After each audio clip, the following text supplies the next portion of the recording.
అడవులను రక్షిస్తూనే అడవులను నమ్ముకొని జీవనం సాగిస్తున్న చెంచుల జీవన స్థితిగతులను మార్చేందుకు కాంగ్రెస్ ప్రజాప్రభుత్వం కృషి చేస్తోందని రాష్ట్ర పంచాయతీరాజ్ శ్రీ శివ సంక్షేమ శాఖ మంత్రి సీతక్క అన్నారు.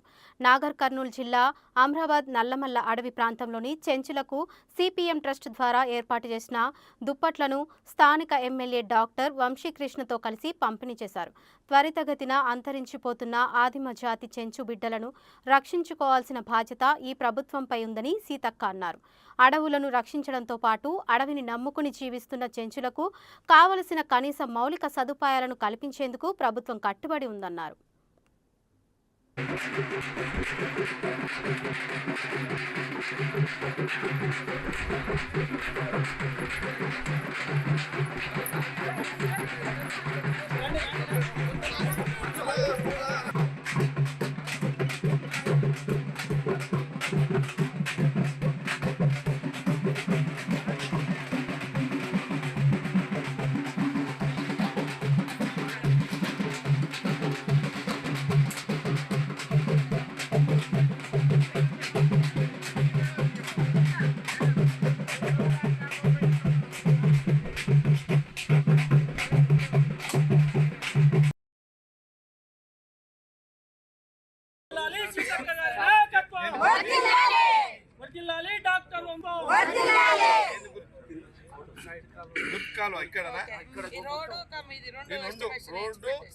సైడ్ డ్రైన్ రెండు ఇస్తాం. మల్లెల తీర్థాన్ని కూడా త్వరలో ఓపెన్ చేస్తాం. క్లోజ్ అయింది కదా, నెల 2 కూడా తీసుకురావద్దు అని చెప్పాలి, అడవులను కాపాడుకోవాలని చెప్పాలి. ఇవాళ మనము సఫారీలో వచ్చినాం. సఫారీలో వస్తే చాలా చక్కటి గాలి మనకు వచ్చింది. అదే రూములలో కూర్చుని మనం వదిలిన గాలే మనం పీలుస్తూ ఉంటాం. కానీ ఇక్కడ అట్లాంటి పరిస్థితి ఉండదు.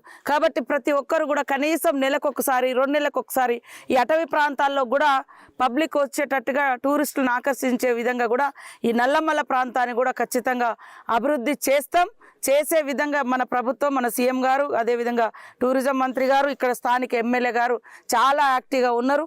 చాలా అద్భుతం. నేను కూడా 2 ఏళ్లకు 3 ఏళ్లకు ఇక్కడికి అచ్చంపేట, ముఖ్యంగా మన్ననూరు ఈ ప్రాంతానికి వచ్చిపోతూ ఉంటాయి. ఎందుకంటే ఈ సమాజంలో చాలా స్పీడ్గా అంతరిస్తున్నటువంటి జాతి మరి పాపం అది ఇక్కడ సెంచు పరిస్థితి ఉంది. వాళ్ళని డెవలప్ చేసుకోవాలి. వాళ్ళకు అనువైనటువంటి ప్లేసెస్ వాళ్ళు కోరుకున్న కాడ వాళ్ళ నివాసాలు ఏర్పాటు చేయాలి. వాళ్ళకు ప్రత్యేకమైనటువంటి రక్షణ కూడా కల్పించి ఇలాంటి జాతులను మనం కాపాడుకోవాల్సిన అవసరం ఉందని ప్రత్యేకంగా గవర్నమెంట్ కానీ మేము కానీ ఫోకస్ చేస్తూ ఉన్నాం. దానిలో భాగంగానే ఇప్పుడు మళ్ళీ చలికాలం వస్తుందంటే సెలబ్రల్ మలేరియా స్టార్ట్ అవుతుంది. మలేరియా వాళ్ళకు అవగాహన కల్పించాలి. ఇద్దరు కూడా డాక్టర్ దంపతులు, మా సోదరుడు సోదరిమణి. కాబట్టి వాళ్ళు ఎప్పుడు కూడా వాళ్ళ పర్యవేక్షణలో ఈ ప్రాంత ప్రజలకు వైద్య సేవలు కూడా బాగా అందుతాయని తెలియజేస్తూ అందరికీ నమస్కారం. గౌరవ మంత్రివర్యులు, ఈ ప్రాంతానికి సుపరిచితులు, మరి ఎన్నో సందర్భాల్లో నల్లమల్ల అటవీ ప్రాంతాన్ని సందర్శించి ఇక్కడ ఉన్నటువంటి ఆదివాసీలను ఆదుకోవడంలో ముందంజలో ఉన్నటువంటి మా అక్క సీతక్క, అది మన కరోనా పీరియడ్లో ముఖ్యంగా ఈ చెంచుపెంటలన్నీ తిరిగి వాళ్ళకు కావాల్సినటువంటి సరుకులు కానీ, కూరగాయలు కానీ, బియ్యము, పప్పులు, మంచినీళ్ళు ఇవన్నీ కూడా అందజేసినటువంటి మానవత్వం కలిగినటువంటి మా అక్క సీతక్క గారు రావడం జరిగింది. ఇవాళ అన్ని పెంటలలో CBM trust chairperson doctor Anuradha గారి వారి సారథ్యంలో 1000 దుప్పట్లు పంపిణీ చేయడం జరుగుతూ ఉంది. కొన్ని చేయడం జరిగింది. ఇప్పుడు 2-3 చెంచు పెంటలు ఉన్నాయి, అవి కూడా పంపించేస్తాం.